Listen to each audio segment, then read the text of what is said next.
Bonjour à tous, c'est l'heure de votre quotidienne Quintet Flash. On prend la direction ce jeudi de l'hippodrome d'Auteuil à l'occasion du prix Santo Pietro. On va évoluer sur 3600 mètres, ce sera des haies. Et sans plus attendre nos bases avec le numéro 15, Martin Spirit, qui cherche sa course comme l'attestent ses deux récents accessites acquis dans cette catégorie. Et sur ce parcours, l'engagement est très favorable. Je pense qu'il peut enfin trouver son jour ce jeudi. Le numéro 9, Miss Montigny, deux sorties sur ce parcours et deux deuxièmes places à la clé. Elle débute à ce niveau, mais à un poids que je juge correct. Comme toujours avec les Nicole, il va falloir compter avec elle, surtout qu'ils sont en très grande forme. Je pense qu'elle peut venir inquiéter notre favori, qui est également entraîné par François Nicole. Le numéro 11, Air Commodore, qui affiche 100% de réussite à ce niveau et sur ce parcours, une victoire et une deuxième place.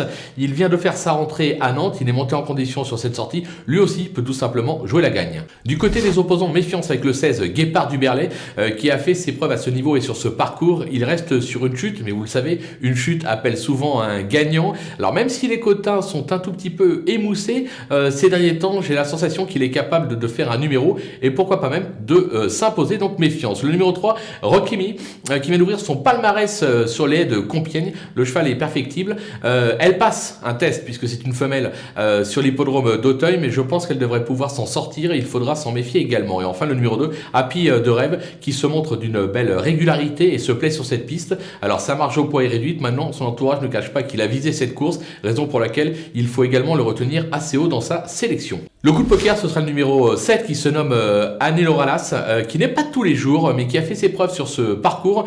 Si la piste est suffisamment collante, voire lourde, elle est tout à fait capable de brouiller les pistes. Là encore, son entourage est assez confiant. Les outsiders, ils sont nombreux, c'est une course ouverte. On commence par le 4, mot pour mot, qui a montré des moyens depuis ses débuts en compétition, mais qui aurait probablement été plus à son affaire sur un tracé coulant.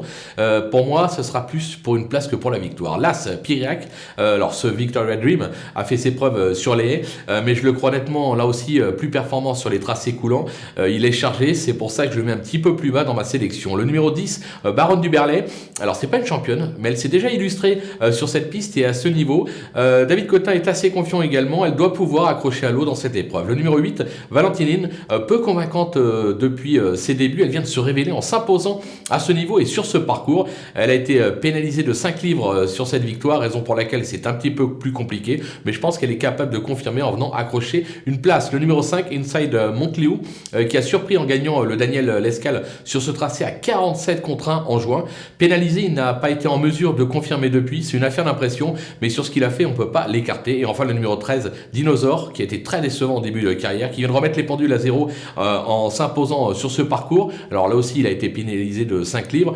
C'est compliqué. Maintenant, c'est l'entraînement de Marcel Roland qui est en grande forme actuellement, raison pour laquelle l'écarter serait prendre un énorme risque. Du côté des délaissés, là aussi prise de risque avec le 6 Enjoy Your Life, excusez-moi, qui s'est déjà bien comporté sur cette piste, mais essentiellement sur le steeple. Ça se complique sur les haies, surtout à ce poids, c'est pas simple. Le numéro 12 Henri le Farceur, qui a fait ses preuves sur les tracés coulants, mais en revanche toujours déçu à Auteuil. Je ne le retiens pas. Là encore c'est un risque parce que son entourage est assez confiant, mais moi j'y crois pas. Et enfin le 14 All Black, qui a déçu pour sa rentrée, mais a montré quelques moyens au printemps dernier.